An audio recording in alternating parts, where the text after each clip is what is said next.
जिस दिन मध्य प्रदेश में कांग्रेस पार्टी की सरकार आएगी, उसके बाद आप 10 दिन गिनना और 10 दिन के अंदर गारंटी करके कह रहा हूं, यहां पे आपका कर्जा माफ हो जाएगा। साल 2018 चुनाव की ये तस्वीर तो आपको याद होगी ही। चुनाव से ऐन पहले राहुल गांधी ने किसान कर्ज माफी का ऐलान किया था। अब 2023 के चुनाव में कांग्रेस इसे फिर दोहराने जा रही है, लेकिन इस बार राहुल की जगह होंगी कांग्रेस महासचिव प्रियंका गांधी। प्रियंका का 12 जून को मध्य प्रदेश दौरा है। महाकौशल में वो महासभा करने जा रही हैं। उम्मीद ये जताई जा रही है कि पूर्व सीएम कमलनाथ ने 2023 चुनाव को लेकर जो 5 वचन दिए हैं, जनता के सामने प्रियंका उन वचनों की गारंटी देंगी। मध्य प्रदेश की जनता को वो वचन देंगी, वो जैसे जमानत ले रही हैं, जो आदरणीय कमलनाथ जी वचन दे रहे हैं, उसकी जमानत वो ले रही हैं जनता के सामने कि वो इस बात को सुनिश्चित करेगी कि एक एक वचन पूरा हो। तो पूरा आज कांग्रेस में उत्साह, जोश भरने और जनता को विश्वास दिलाने के लिए वो आ रही हैं। कांग्रेस के वचनों में सबसे बड़ा वचन आधी आबादी यानी महिलाओं को लेकर है, जिसमें नारी सम्मान योजना और 500 रुपए में गैस सिलेंडर शामिल है। ऐसे में प्रियंका का इन वचनों की गारंटी लेना सीधे महिला वोटर्स को टारगेट करेगा। हालांकि बीजेपी लाडली बहना योजना के जरिए आधी आबादी को साधने में पहले ही मास्टर स्ट्रोक खेल चुकी है, जिसकी पहली किस्त 10 जून को महिलाओं को सीधे खाते में मिलने जा रही है। इधर बीजेपी कांग्रेस की इस तैयारी को सिर्फ छलावा बताते हुए कह रही है कि पिछली बार की ही तरह ये भी महज चुनावी वादा है। पहले भाई आए थे पिछले 2018 के चुनाव में, जो सब राज्यों में जाकर एक ही बात कहते कि 10 दिन में कर्जा माफ कर दूंगा। चाहे राजस्थान गए, चाहे मध्य प्रदेश आए, चाहे छत्तीसगढ़ गए, न राजस्थान में कुछ हुआ, न मध्य प्रदेश में कुछ हुआ। अब पिछली बार की वो चेहरा चला गया, अब उनके परिवार का दूसरा आया, अब वो झूठ की गारंटी लेने आई हैं। पहले प्रियंका गांधी ये बता दे कि जो अपने भाई ने गारंटी ली थी उसका क्या हुआ। महाकौशल दौरे के जरिए प्रियंका और कांग्रेस 2018 की ही तरह मैसेज देती दिखेंगी और आधी आबादी को साथ कर जीत की नींव मजबूत करना चाहेंगी। लेकिन बीजेपी के मजबूत किले के सामने ये नींव कितनी टिक पाएगी, ये देखने वाली बात होगी। Bureau report, Bansal news. नमस्कार, मैं हूं शरद द्विवेदी और हमारा आज का मुद्दा है प्रियंका का प्रॉमिस।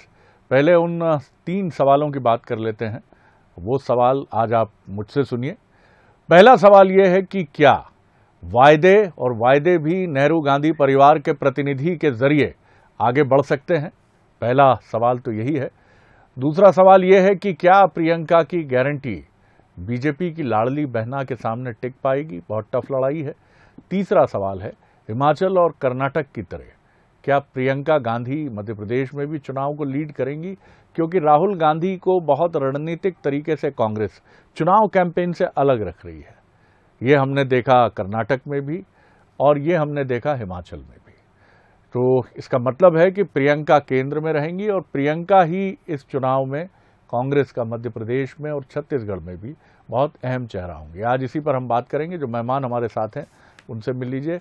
हमारे साथ हैं रजनीश अग्रवाल जी, प्रदेश मंत्री हैं, भारतीय जनता पार्टी के युवा नेता हैं। अब्बास हफीज साहब हैं, उपाध्यक्ष हैं कांग्रेस के मीडिया विभाग के और दोनों बड़े अच्छे मित्र भी हैं। तो दोनों मित्रों का मैं हृदय से स्वागत करता हूं। धन्यवाद। और उनकी मित्रता यूं ही परवान चढ़ती चले। उस दौर में जहां मोहब्बतें और दोस्तियां खतरे में कतई नहीं है, मैं कोई निगेटिव बात नहीं बोलने जा रहा हूं। हाँ, लेकिन लोगों ने बड़ा निगेटिव परसेप्शन बना लिया है, अवधारणा बदलनी होगी। मनोज सैनी है हमारे एग्जीक्यूटिव एडिटर, जो बीजेपी और कांग्रेस दोनों की राजनीति को बहुत समान रूप से देखते हैं। प्रियंका गांधी का आना, मनोज, जिस तरह से कांग्रेस इसको लेकर उत्साहित है, नेहरू गांधी परिवार यानी एक ऐसा अम्ब्रेला जो कांग्रेस को उम्मीद से भी भरता है, जोश से भी भरता है। अब प्रियंका गांधी हिमाचल और कर्नाटक की जीत से उत्साहित भी हैं और यहां आकर भी वो मंत्र फूंकने की कोशिश करेंगी, क्योंकि लड़ाई यहां भी मजबूत मानी जा रही है कांग्रेस की। किस तरह से आप देखते हैं इस दौरे को और इसके मुकाबिल बीजेपी की क्या तैयारी दिखती है?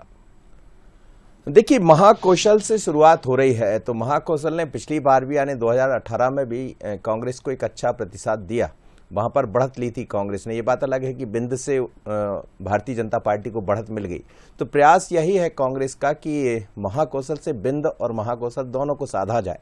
इसीलिए एक ऐसा स्थान चुना गया जबलपुर जो संस्कार धानी है, और उसी संस्कार के हिसाब से पहले वो नर्मदा मैया की पूजा करेंगी, उसके बाद आगे बढ़ेंगी।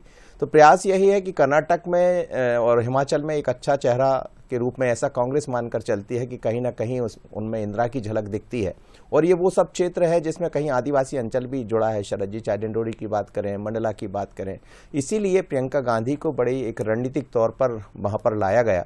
जहां तक भारतीय जनता पार्टी की बात कर रहे हैं, तो हम बीजेपी को भी देखे हैं।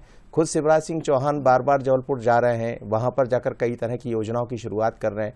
और 12 तारीख एक ऐसी तारीख है, उस दिन कटनी के पास राघवगढ़ में एक बड़ा कार्यक्रम होने जा रहा है। तो उस दिन दोनों पार्टियों का एक अच्छा मजमा वहां पर लगने वाला है। अब कौन किसको कितना साध पाएगा, पर इतना जरूर है कि प्रियंका के सहारे मध्य प्रदेश में कांग्रेस आगे बढ़ती हुई नजर आएगी। उनका चेहरा भी होगा, और चेहरे के साथ वो योजनाओं का भरोसा भी दिलाएंगी कि हाँ मैं हूं, जो हमने कहा है। वचन बहुत सारे होंगे, लेकिन सिर्फ 5 वचन ऐसे होंगे जिनको कांग्रेस पूरा करे, उसकी गारंटी प्रियंका गांधी लेंगी। ये वचन आपको पता चल पाए? ये वचन वही है, 500 रुपए का गैस सिलेंडर, दूसरा नारी सम्मान योजना, युवाओं के लिए एक अलग से रोजगार की योजना। ऐसे कुल मिलाकर 5 वचन है जिनको लेकर कांग्रेस सामने आने वाली है। चलिए, तो प्रियंका गांधी के भाषण में ये वचन भी आपको सुनने को मिलेंगे।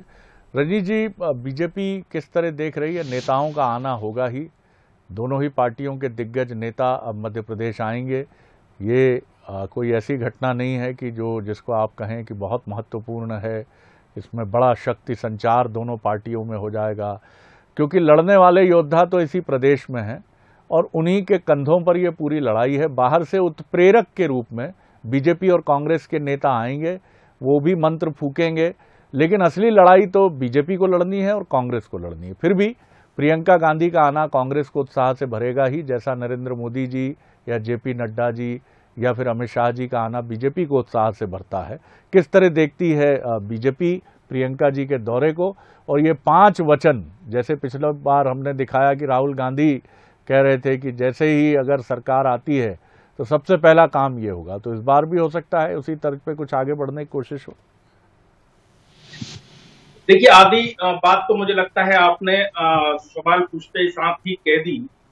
दूसरी बात, अभी मैं सुन रहा था कांग्रेस के प्रवक्ता महोदय की बात कि प्रियंका जी जमानत देने आ रही हैं कमलनाथ जी। ये मेरे शब्द नहीं है, उन्हीं के शब्द है। जमानत किसकी दी जाती है? तो जिसकी जमानत दी जाती है, जो देने वाला है, वो उसकी धाक और साख कितनी है?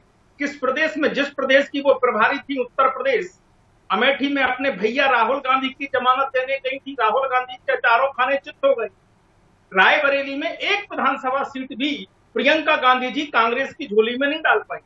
विधानसभा चुनाव में कुल जमा 2 सीटें, मैं लड़की हूं, लड़ सकती हूं, जो अभी आप महिलाओं का जिक्र कर रहे हैं, वो भी नारा वहां उत्तर प्रदेश में दिया था। और बड़नगर के विधायक का बेटे का सवाल एक पत्रकार बंधु ने पूछ दिया था, तो चिढ़ गई थी। उनके बंधु जो बाजू में बैठे थे वो भी चिढ़ गए। तो सवाल है कि आप किस धाक और साख के साथ में जमानत देने की बात कर रहे हैं, जो आपके पास में बची नहीं है।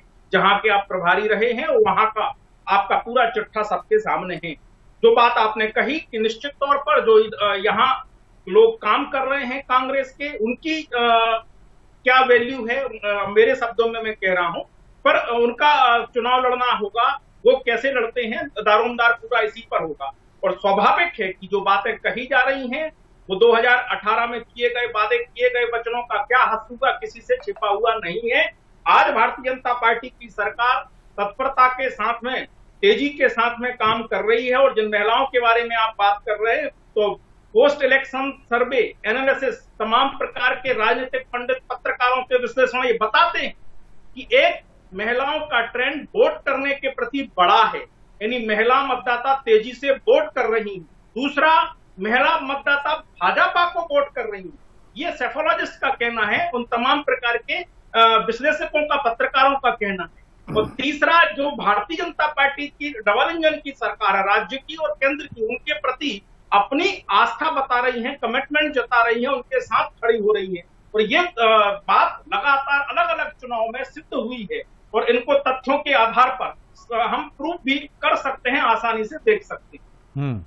अब्बास हफीज साहब, आपने सुनी अपने मित्र की बात और प्रियंका गांधी, और ये हमने हमेशा देखा भी है कि नेहरू गांधी परिवार के सदस्य के दौरे के पहले कांग्रेस एक अतिरिक्त उत्साह से भरती है, या माफ़ कीजिएगा कई बार उसका प्रदर्शन करती है कि इस समय जो हैं वो बहुत ही हमारे सबसे पुरोधा राजनेता आ रहे हैं। ये स्वाभाविक भी है क्योंकि कांग्रेस में नेहरू गांधी परिवार की जड़ें कितनी गहरी हैं ये छिपा नहीं है किसी से, और उसी भाव से कांग्रेस आगे बढ़ती है। लेकिन प्रियंका का ये दौरा चुनाव के पहले न सिर्फ कुछ मंत्र भी पार्टी को दे जाएगा कांग्रेस को, बल्कि कुछ कमिटमेंट जनता से भी कुछ महत्वपूर्ण बातें हो सकती हैं।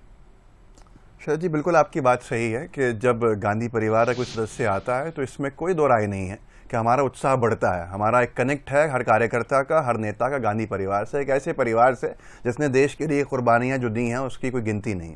लेकिन आज की तारीख में मध्य प्रदेश का दौरा, मध्य प्रदेश में जबलपुर का दौरा, ये एक महत्वपूर्ण चुनाव के दौर की शुरुआत कह सकते हैं हम। और अब कई संभागों में सबके दौरे होंगे। प्रियंका जी अगर आज जबलपुर संभाग महाकौशल में आती हैं तो कल को बुंदेलखंड में आएंगी, दूसरे नेता आएंगे, राहुल जी आएंगे, हमारे राष्ट्रीय अध्यक्ष जी आएंगे, मल्लिकार्जुन खड़गे जी, तमाम लोग आएंगे। ये तो एक इलेक्शन एयर में हम आ गए हैं। जबलपुर में क्यों शुरुआत होती है तो इसके बहुत सारी चीज़ें हम सोच सकते हैं। जबलपुर वो शहर है, जबलपुर वो संभाग है महाकौशल का जिससे कांग्रेस पार्टी का कनेक्ट जो है बहुत पुराना है।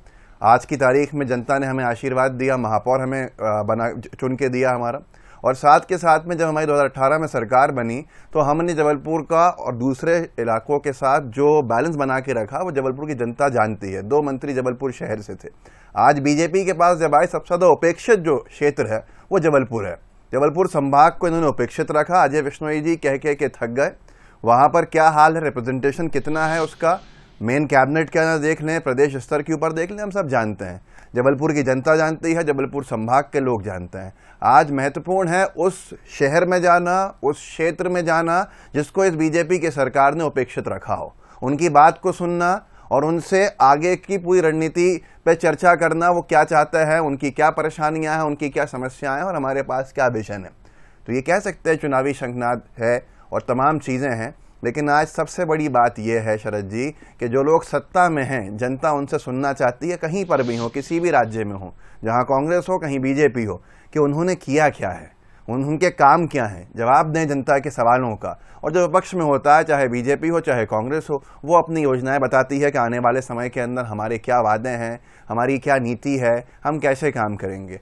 तो एक सरकार 20 साल पुरानी वो अपने आप को आगे क्या करने वाली है बताने के ऊपर उतारू है कि हम ये वादे करते हैं, हम और नई नई घोषणाएं करेंगे, और जो जनता के सवाल हैं उनके जवाब नहीं दिए जा रहे हैं। और कांग्रेस पार्टी जनता के साथ कंधे से कंधा मिला के आगे बढ़ रही है और उसकी शुरुआत संस्कार धानी से होगी, जबलपुर से होगी। इसके अंदर आज पूरा स्पष्ट है और आने वाले समय में जनता हमारा साथ देगी, ये भी स्पष्ट है। मनोज जी, लगातार बीजेपी की बैठकों का सिलसिला चला दिल्ली में। जेपी नड्डा जी, BL संतोष, अमित शाह जी बैठे, और चर्चा ये है कि जिन राज्यों में चुनाव होने हैं वहाँ प्रभारी और कुछ और रणनीतिक फैसले जो संगठन और प्रभारी मुख्य रूप से इनसे और चुनावी रणनीति से जुड़े हैं वो लिए जा चुके हैं। कांग्रेस की बैठक होती है तो खबर ये निकल पड़ती है कि जिन राज्यों में चुनाव है वहाँ संगठन में कुछ परिवर्तन होंगे, हो सकता है कुछ नए अध्यक्ष भी मिल सकें। जबलपुर की बात जब आती है तो विवेक तनखा जी का नाम पीछे नहीं जा सकता, और नेहरू गांधी परिवार से उनके रिश्ते भी बहुत मजबूत हैं। और कांग्रेस दरअसल आज़ादी के पहले भी बैरिस्टर्स की पार्टी कही जाती थी, और आज भी, अब तो दोनों ही पार्टियों में दबदबा है, लेकिन कांग्रेस में कुछ अधिक नज़र आते हैं। अभिषेक मनु सिंघवी की बात करें, सिब्बल साहब तो निकल गए, न्यूट्रल एंटिटी जैसे हो गए। आप किस तरह देखते हैं कि क्या आगे जाकर, अभी सब अनुमान है, लेकिन आगे कुछ संगठन की दृष्टि से चुनाव अभियान संचालन समिति का दायित्व किसी महत्वपूर्ण नेता को मिल सकता है? क्योंकि इस क्रूशियल टाइम में PCC चीफ के दायित्व में परिवर्तन की संभावना तो कम दिखती, लेकिन क्या आपको लगता है प्रियंका जी का ये दौरा, इसके बाद कुछ इस तरह की भी खबरें आ सकती हैं, जैसा मध्य प्रदेश में बीजेपी के लिए कहा जा रहा है कि यहाँ प्रभारी या कुछ और इसी तरह से संगठन से जुड़ी जो चीज़ें हैं उनमें कुछ ऐड ऑन किया जा सकता है?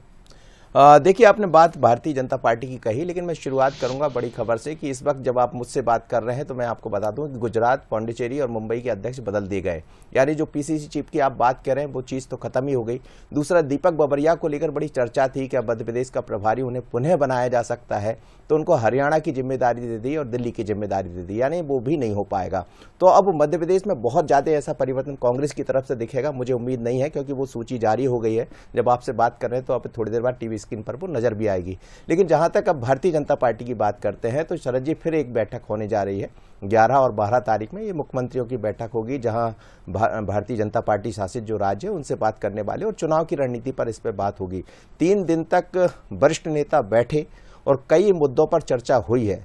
कहा यह जा रहा है कि जो होना है उसकी लगभग तैयारियां कर ली गई है और जो भी रणनीति हो, चाहे प्रभारी बदलना हो या कहीं कुछ और परिवर्तन कर मध्य प्रदेश को और बेहतर कैसे आगे बढ़ाया जाए, किसी को चुनाव संगठन के साथ उसके प्रभारी के एक जिम्मेदारी, चुनाव समन्वयक की जिम्मेदारी दी जाए और वो पूरा संचालन संभालें, ऐसी चर्चाएं बड़ी तेजी से चल रही है। तो वो बदलाव आने वाले 2-4 दिन में मुझे लगता है जितने भी जो बादल है वो सब छट जाएंगे और बहुत स्पष्ट रणनीति के साथ भारतीय जनता पार्टी भी आगे बढ़ती नजर आएगी। ये जरूर है कि कार्यकर्ताओं के बीच में एक अलग तरह का असमंजस और सामान्य चर्चाएं चलती रहती है, तो अब उसे दूर करने की जरूरत बीजेपी को भी है। लेकिन कांग्रेस ने आज जो सूची जारी की है उससे ये साफ हो चला है, पर दोनों दलों की अपनी अपनी तैयारियां हैं और महाकौशल बहुत महत्वपूर्ण है। जी, लेकिन फिर भी इससे इनकार नहीं किया जा सकता कि विवेक तनखा जी भी प्रियंका जी के इस दौरे की वजह से उनका कद भी इसमें निश्चित तौर पर एक सीनियर लीडर तो वो हैं ही। देखिए, विवेक तनखा साहब का अपना बहुत अच्छा अनुभव रहा है और निश्चित रूप से उनको रजनी जी, शिव प्रकाश जी ने भी बीच में चर्चा आरंभ की जो बहुत ज़रूरी है। उन्होंने भी 1-on-1 बातचीत की, जो खबरें मिलती हैं अंदर से आती हैं, और उसमें जो सबसे ज़्यादा कहा गया, ये हम एक समीक्षक के नाते कह सकते हैं, मैं आपसे अपेक्षा नहीं रखूँगा, कि सबसे ज़्यादा प्रभारी पक्ष को लेकर और मजबूत किए जाने की बात। ऐसा नहीं है कि अभी कोई कमज़ोरी है या चीज़ें ठीक दिशा में नहीं हैं, लेकिन ये कहा गया कि प्रभारी यानी मध्य प्रदेश की रग रग से वाकिफ एक व्यक्तित्व, इस तरह का दायित्व होना चाहिए, ऐसा फीडबैक माना गया है। तो वो तो खैर पार्टी की राष्ट्रीय केंद्रीय नेतृत्व के ऊपर है कि क्या कुछ घटेगा आगे जाकर, वो देखा जाएगा। लेकिन निश्चित तौर पर संवाद की कड़ी ही वो कड़ी है जो बीजेपी की ताकत रही है और इसे और मजबूत किए जाने की आवश्यकता हमेशा से होती है। आप किस तरह देखते हैं आने वाले समय में? नरेंद्र मोदी जी के दौरे फिर होंगे, संभावित है जून में, और बड़े नेता भी आएंगे, एक मजबूत रणनीति भी मुख्यमंत्रियों की जो बैठक दिल्ली में प्रस्तावित है उसके बाद बनकर सामने आएगी। तो फुल स्विंग जो बीजेपी के इलेक्शन कैंपेन का है, मतलब मैं इसको मानूं कि 15 जून के बाद एक फुल स्विंग नजर आएगा। देखिए, मुझे लगता है थोड़ा सा आप अगर इस समय ग्राउंड की ओर देखेंगे तो भारतीय जनता पार्टी में 9 साल जो हमारी मोदी सरकार को पूरे हुए हैं, उस परिप्रेक्ष्य में तेजी से कार्यक्रम चल रहे हैं। हर विधानसभा में सभी 7 मोर्चों का इकट्ठा सम्मेलन विधानसभा का, लाभार्थियों का सम्मेलन इकट्ठा विधानसभा का, हमारे सभी वरिष्ठ कार्यकर्ताओं के साथ में भोजन पर चर्चा विधानसभाओं की, लोकसभा में प्रबुद्ध जन सम्मेलन, व्यापारी सम्मेलन, सोशल मीडिया के इन्फ्लुएंसर्स की ये तमाम प्रकार के कार्यक्रम चल रहे हैं। और फिर 20 तारीख से महाजन संपर्क अभियान, यानी घर घर संपर्क करने का काम और सेल्फी लेकर फोटो अपलोड संगठन ऐप पर करने का काम हमारा पन्ना प्रमुख, पन्ना समिति, बूथ समिति ये करने वाली है और हमारी उपलब्धियों का लेखा जोखा लेके जाने वाली। इस बीच में हमारे तमाम वरिष्ठ नेता, केंद्रीय नेताओं की बड़ी बड़ी सभाएं भी इसी मध्य प्रदेश में होने वाली हैं। समय आने पर उसके बारे में आपको पूरी ब्यौरा मिलेगा।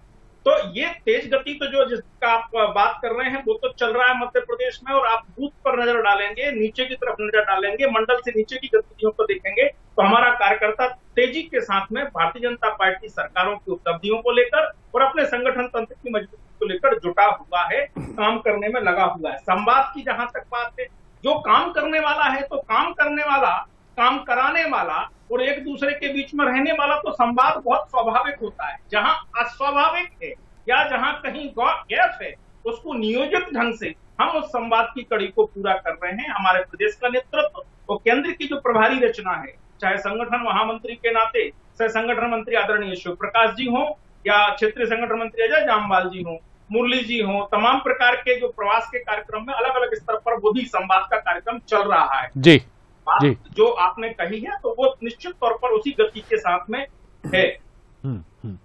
चलिए, तो बीजेपी का दावा है रजनीश जी की तरफ से कि बहुत मजबूती से बीजेपी मैदान में उतरकर आगे बढ़ रही है। अब्बास हफीज साहब, सबसे जैसे बीजेपी के प्रभारियों की मैं बात करूं तो उनकी भूमिका बहुत महत्वपूर्ण होती है, जिसको हम कहते हैं फाइन ट्यूनिंग जो होती है, वो दायित्व तो होता है प्रभारी का बीजेपी में। और आपके यहाँ भी जो प्रभारी हैं या जो वरिष्ठ नेता हैं, फाइन ट्यूनिंग का ये बिल्कुल सही समय है। और फाइन ट्यूनिंग होती है सबसे अधिक तो जो संगठन को समझने वाले मजबूत नेता होते हैं, वो जैसे दिग्विजय सिंह जी की बात करूं, वो फाइन ट्यूनिंग में जुट जाते हैं चुनाव के ठीक पहले। बीजेपी में तो कैलाश विजयवर्गीय जी और इस तरह के नेताओं की एक लंबी श्रृंखला है। संगठन महामंत्री तो उनके यहाँ ये पद ही इसीलिए गढ़ा गया है जो इन सारी चीज़ों को समझे और ऊपर तक पहुंचाए, मुख्यमंत्री तक भी, प्रदेश बीजेपी अध्यक्ष तक और केंद्रीय नेतृत्व तक भी। आपके यहाँ फाइन ट्यूनिंग की किस तरह की ये परंपरा जो है आगे बढ़ रही है? और रजनीश जी को आप क्या कहेंगे? आपके यहाँ भी फुल स्विंग पर चीजें जमीन पर उतर चुकी हैं? देखिए, माननीय दिग्विजय सिंह जी 66 विधानसभाओं को कवर कर चुके हैं, बहुत कम समय में कर चुके हैं इसको। लगभग जो सीटें उसमें आती थीं, जो सबसे ज़्यादा बीजेपी अपनी मानती थी, जिन सीटों पर सबसे ज़्यादा भ्रम फैलाया हो, वो भ्रमजाल तोड़ दिया है। और हमारा हर एक नेता अपने अपने काम कर रहा है, समन्वय का काम चल रहा है, कार्यकर्ताओं को सुना जा रहा है और कार्यकर्ताओं की क्या शिकायतें हैं उसको दूर करने के पूरे प्रयास किए जा रहे हैं। आज भारतीय जनता पार्टी में जो रजनीश जी ने बताया उससे साफ दिखता है, मैं सुन रहा था बहुत गौर से उनकी बात को, कि बीजेपी अपनी इवेंट बाजी में लगा के जनता को, अपने कार्यकर्ताओं को उलझा के रखने के काम कर रही है। जनसंपर्क, महाजनसंपर्क करेंगे, अब कुछ दिन के बाद कहेंगे अति महाजनसंपर्क करने वाले हैं हम, सेल्फी खींचेंगे, ग्रुप फोटो लेंगे। अरे जनता के साथ अगर जनता की परेशानियों को सुन लिया होता और उनको दूर कर दिया होता तो इसकी जरूरत नहीं पड़ती। जैसा मैंने शुरू में कहा कि कितने ऐसे क्षेत्र हैं जो अपने आप को आज उपेक्षित महसूस करते हैं। जबलपुर के बारे में राकेश सिंह जी का सुनने में आता था कि मोदी कैबिनेट में चले जाएंगे, उसमें भी नहीं गए। प्रदेश के कैबिनेट में भी कोई हिस्सा नहीं मिला। ऐसे कई जगह हैं जो ये बैलेंस बिगड़ा है शरद जी, बीजेपी का ये सिंधिया जी के आने से, सौदेबाजी की सरकारों से, इससे नुकसान हुआ है और क्षेत्र क्षेत्र तक नुकसान हुआ है। इसीलिए विकास यात्रा में यह हालत हो चुकी थी। विकास यात्रा लिटमस टेस्ट था बीजेपी की सरकार का, उसने बता दिया। उससे पहले कहा गया था कि नगर निगम चुनाव लिटमस टेस्ट है, कमलनाथ जी का चेहरा था, कांग्रेस का निशान था, आधे महापौर आधे नगर निगम बीजेपी के हाथ से निकल गए। तो ये बड़ा विषय है, आने वाले समय के अंदर जनता सवाल पूछना चाहती है। और कमलनाथ जी ने बहुत अच्छी बात कही है कि ये चुनाव विश्वास का है, चेहरे के विश्वास का है कि जनता किस पे विश्वास करेगी। जनता हमारे नेता पे विश्वास करती है, हमारी पार्टी पे विश्वास कर रही है, और जनता जिन लोगों पे विश्वास कर चुकी थी आज उनको अपने आप को ठगने वाला देख रही है। तो आने वाला समय बड़ा अच्छा है, एक नए सवेरे की तरफ मध्य प्रदेश बढ़ रहा है और हम उसके साक्षी बनने जा रहे हैं, ये अच्छी बात है। मनोज जी, कंक्लूडिंग, बहुत कम वक्त है, विश्वास शब्द का प्रयोग हुआ है। विश्वास ही कार्यकर्ता का सबसे बड़ा भरोसा है और जिस पार्टी का कार्यकर्ता जितना विश्वासी होता है अपनी जीत को लेकर, उस पार्टी का परचम उतना बुलंद होता है। जी बिल्कुल, आप ठीक कह रहे हैं। और मुझे लगता है कि प्रियंका गांधी भी भरोसा या विश्वास जीतने आ रही है लोगों का। आने वाले दिनों में कई वरिष्ठ नेता भी विश्वास जीतते, आप भरोसे जताते नजर आएंगे। जहां तक जो बात कही जा रही है कि कुछ नया, तो शरद जी हमें लगता है कि वो समन्वय, वो संवाद, वो भी भारतीय जनता पार्टी में अब सामने दिखाई देने वाला, उसमें ज़्यादा समय नहीं बचा है। तो सारी चीज़ें स्पष्ट हो जाएंगी, सारे बादल छट जाएंगे और दोनों दल पूरी तरह चुनावी दौर पर, चुनावी रणनीति के साथ मैदान में नजर आएंगे और नजर आ भी रहे। सबसे महत्वपूर्ण बात यही है कि बीजेपी और कांग्रेस, इनका कार्यकर्ता जो रीढ़ की हड्डी है, वो कार्यकर्ता अपनी विजय को लेकर कितना उत्साहित है, ये बहुत बड़ा अंतर पैदा करती है ये रैंक एंड फाइल। क्योंकि ये जो सोचती है, जैसा कहा भी जाता है, जैसा आप सोचते हैं वैसा हो जाता है, तो यही सबसे महत्वपूर्ण। और इस रैंक एंड फाइल को मैसेज आता है ऊपर से, वो देखता है ऊपर, अपनी पार्टी के नेताओं के चेहरे देखता है, उससे एक मैसेज लेता है, उस मैसेज को अपनी मन आत्मा प्राण में ढाल लेता है और मैदान में कूद पड़ता है कि गुरु कौनो नहीं, बिल्कुल नेताजी हमारे बिल्कुल ऐसी है, 165 आ रही है सीटें, कछु कोई टेंशन नहीं है।